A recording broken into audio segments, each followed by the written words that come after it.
Right now, somewhere on Earth, a parent is telling a child a story about a hero who comes back from the dead.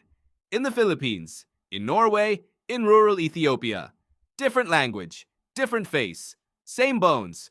You've probably never asked why, but anthropologists have. And what they found is stranger than coincidence. Across more than 200 unrelated cultures, separated by oceans with no contact between them, the same hero keeps showing up. Born in obscurity, he suffers unfairly, he dies, and somehow he returns. You might assume storytellers copied each other over time. Trade routes, conquest, missionaries. That would be the simple answer. But the timeline doesn't cooperate. Some of these stories predate any contact between the cultures that tell them. So where did the pattern come from? The scholar Joseph Campbell spent decades on this question. In 1949, he compared hero myths from nearly every continent and called the pattern the monomyth. A hero leaves the ordinary world. He faces trials that should destroy him.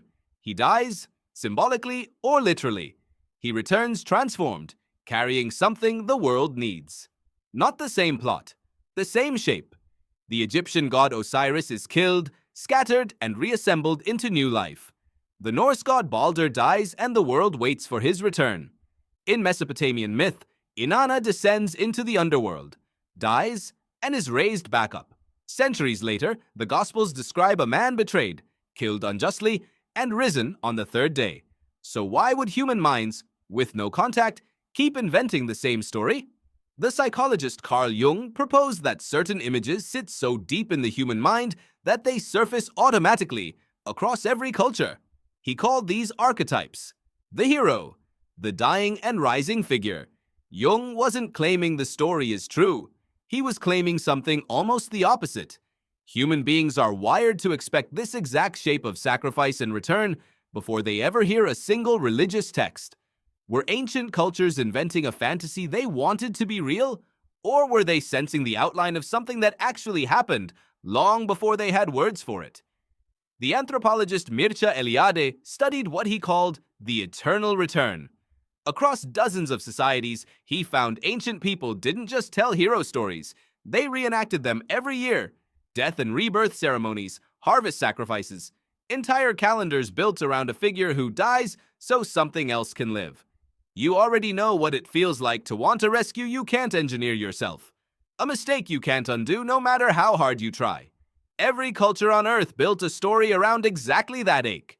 A hero who steps into the suffering you can't escape and walks out the other side so you don't have to walk through it alone.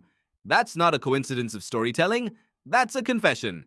Every civilization, independently, diagnosed the same problem. Something is broken, and the fix has to come from outside. This is where the Jesus narrative becomes hard to casually dismiss.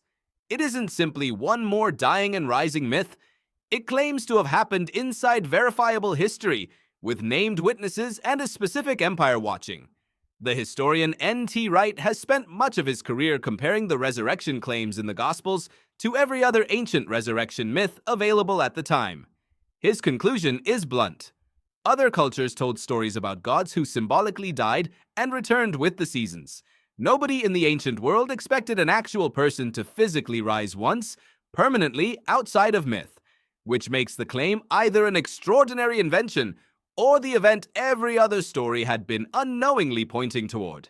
Every culture searched for this hero. Only one tradition claimed he showed up and let people touch the wounds.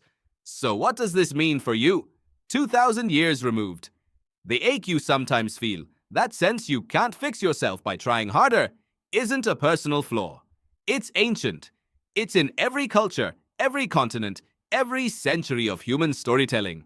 The Egyptians built it into Osiris. The Norse built it into Baldr. The Sumerians built it into Inanna. Each story ends the same incomplete way.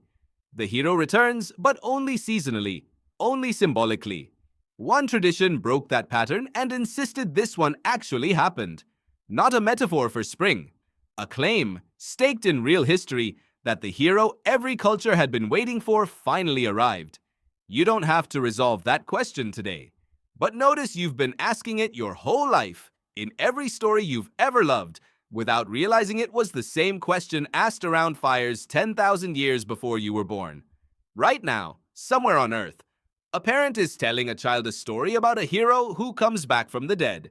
And maybe, for the first time, you understand exactly why.